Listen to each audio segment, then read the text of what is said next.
more lesson on examples of simple harmonic motion just because it's such a fundamental process that happens around us. And we'll talk about how this we can use it to describe what we call the simple pendulum.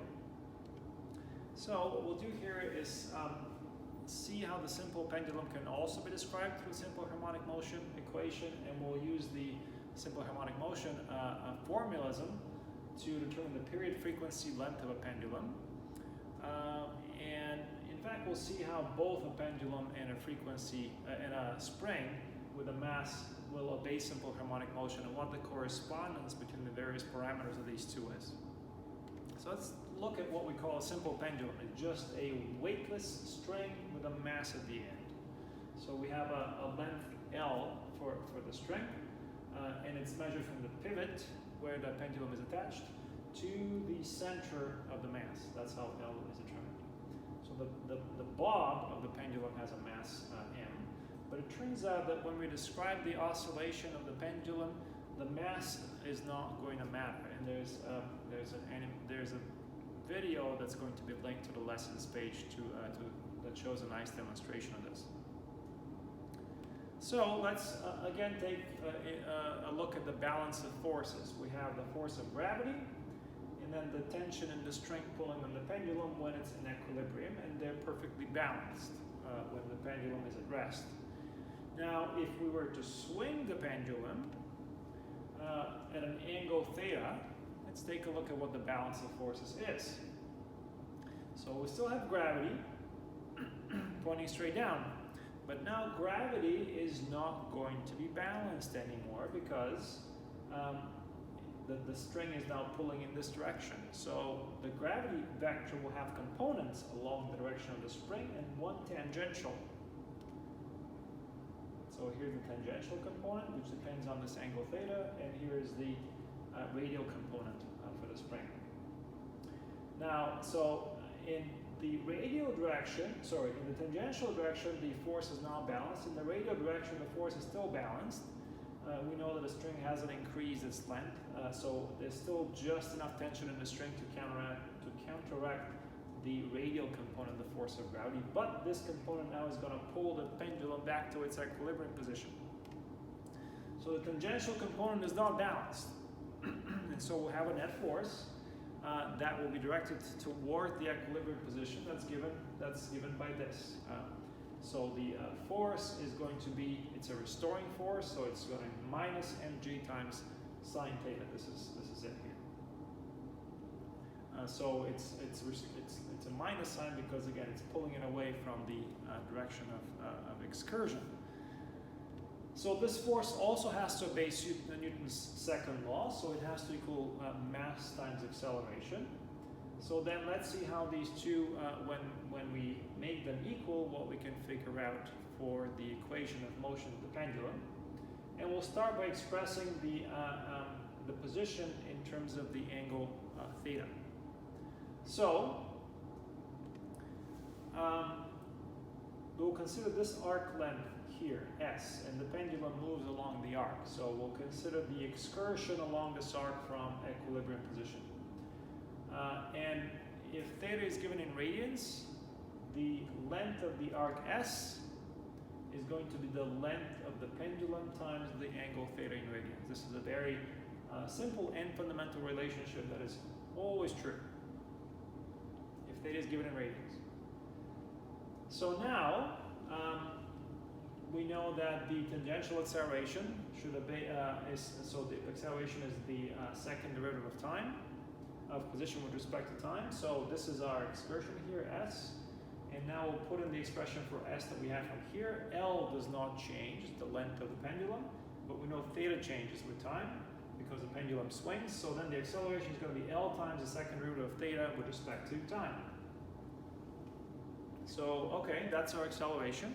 We know that the force acting on the pendulum was minus mg sine theta, and we know that Newton's second law says it should be ma or ml times the second derivative of theta with respect to time. So then when we equate these, we get that ml d squared theta over dt squared should equal to minus mg times sine theta. Now we cancel the factors of Fm on both sides, and we move the second derivative of time of angle with respect to time on one side. Again, that d squared theta dt squared should equal to minus g over L times sine theta. So this is the equation of motion for the pendulum. And you see right away that the angular displacement does not depend on the mass of the pendulum, which is an important property. It only depends on the acceleration due to gravity and on the length of the pendulum and on sine theta. So this is similar to the equation we have for mass on a spring, except now we have a sine theta term here, except for one that just has displacement toward theta. But we can actually indeed represent sine theta just as theta, because we have this small angle approximation. When theta is in radians, the sine of theta is going to be approximately equal to theta. So we talk about small displacements, and it's these kinds of displacements that satisfy the criteria for simple harmonic motion. So now we just put this in there, and our equation becomes the second derivative of the angle with respect to time equals minus g over L times the angle. And this is exactly what our equation for simple harmonic motion of mass on a spring looked like. So now just the variables are different. But because it's the same kind of equation, the solutions will be the same for simple harmonic motion. So theta is a function of time, not x, will equal now a, the amplitude, times cosine omega t plus phi. So this is the same kind of equation we had for simple harmonic motion and for mass on a spring. And now omega is going to be square root of g over L. And for a spring, you remember that was square root of m over k. So let's take a look, in fact, in how a pendulum and a spring compare. So we have the mass spring versus pendulum.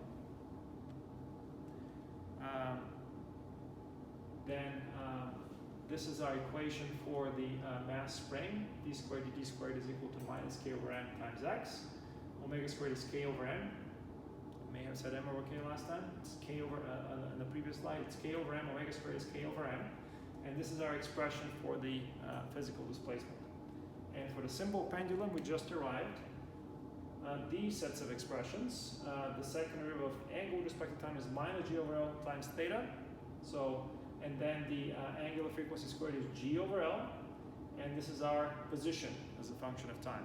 So you see these sets of equations look very similar, and there's in fact full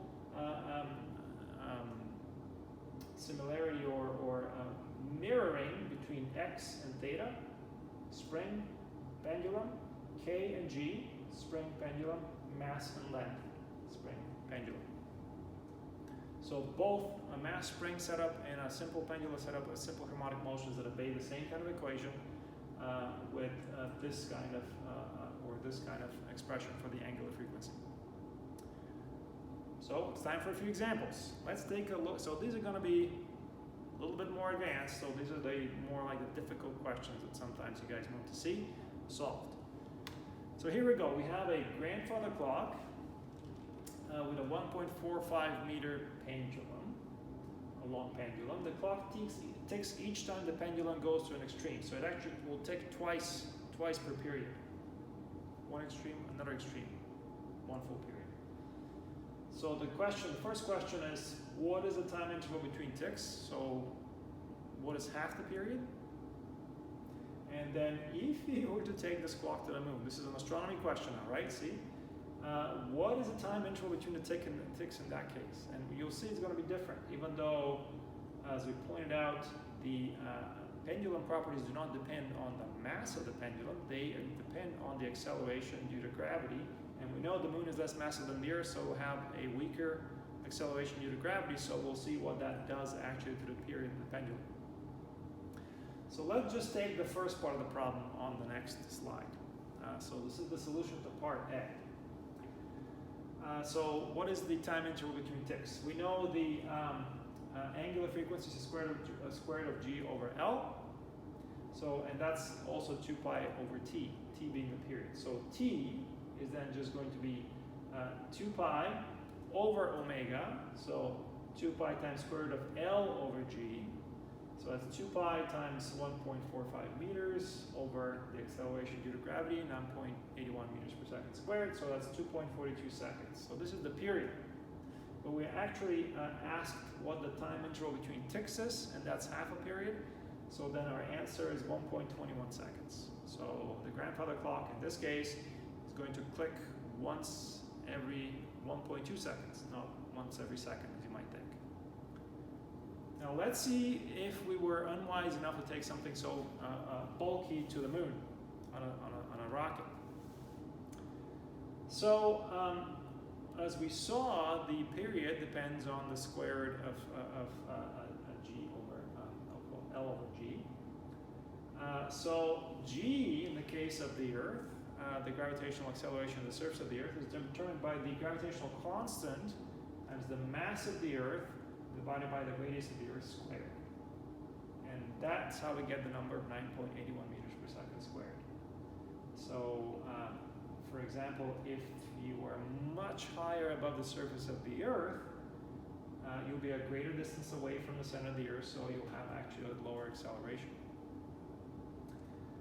Now for the moon, these numbers clearly are different. The mass of the moon is 7.35 times 10 to 22 kilograms. The radius is 1,737 kilometers. This is an average number. So then the gravitational acceleration on the surface of the moon is going to be this. And we plug in these numbers in the gravitational constant G. You get that the acceleration due to gravity on the surface of the moon is 1.62 meters per second squared. So it's actually 1/6 of Earth's gravitational pull on the surface of the Earth. So on the surface of the moon, you weigh 1/6 of what you weigh on the surface of the Earth. So now, in the previous part, we found that the interval between ticks was t over 2, which is 2 pi over 2 times square root of L over G. But now we use G moon, not G Earth, and we get that the period between ticks is going to be almost 3 seconds. So this was a slightly more advanced problem combining various aspects of classical mechanics. Let's take another advanced example. So we know that things contract and expand with temperature, and this would also be true for the length of a pendulum. So between summer and winter, we're told that difference in the length is 1 part in 30,000. So then what time difference error is that going to cause over the course of a week? So in this error, because the period is going to change slightly, this difference in period will accumulate with each swing, and over the course of 1 week, we're actually going to get something that maybe is quite measurable. So how do we approach this? Now, I encourage you to try this on your own first, but the solution is going to be described next. So let's again take a look at our expression for the period of the pendulum, which we discussed in the previous example. So the period is 2 pi times square root of L over G. And we're told that L changes by a small bit, so we want to see how that affects the period, and then we'll see how many periods there are over the course of 1 week and see what the accumulated and time difference is. All right, so we want to see how the period changes with length. So what we're going to do, naturally of course, as physicists, what we'll do is we'll take the derivative of the period respectively with length. So dt over dl. This is natural stuff. So here is dt over dl. We have the expression that links them, so we can actually take that derivative easily. So it's going to be 2 pi times 1 over square root of g, because these factors are independent of l. And then we have a derivative of square root of l with respect to l. That's going to be 1/2 times l to the minus 1/2 power. So this is our expression for the derivative. Here's the neat thing now. This kind of looks like this expression already. So if we can make a simple multiplication and division by the same factor and bring it to this expression, that's going to make our life easier. And that's exactly what we're going to do. We're missing a factor of square root of L on top to make it exactly like this expression. So we'll multiply by square root of L and divide by square root of L. That's going to change nothing. So here it is now. I've multiplied by square root of L on top and blue, you can see I've exactly recovered the expression for the period. And I still have 1/2, and now because I've also divided by square root of L, I have L to the minus 1 power here. So now I'll put this as T, we know that's the case, so this is T times 1/2 times L to the minus first power. So that's just T over 2L. So we just obtained that the first derivative of the period with respect to L is just the period over 2L. That's a simple expression. So then we're also given, if we actually rearrange this, we can get that dt over t is dl over 2l. And we're told that the change in the length is 1 part in 30,000. So that's dl over l is 1 part in 30,000. So dl over 2l is 1 part in 60,000. So we actually have a number that corresponds to the change in period that takes place over a single period of oscillation. So over a single period of oscillation, the period changes by 1/60,000th of the period itself. So now if we were to accumulate these changes over the course of a full week, time equals 1 week, which is 604,800 seconds. Then we get a time difference dt. This is the error that we asked to find out, time difference error, dt, d small t, not d big T. So d small t is going to be equal to that time, which is 1 week, times the change in period over the period. So t here is 604,800 seconds. The change in period over the period is 1/60,000.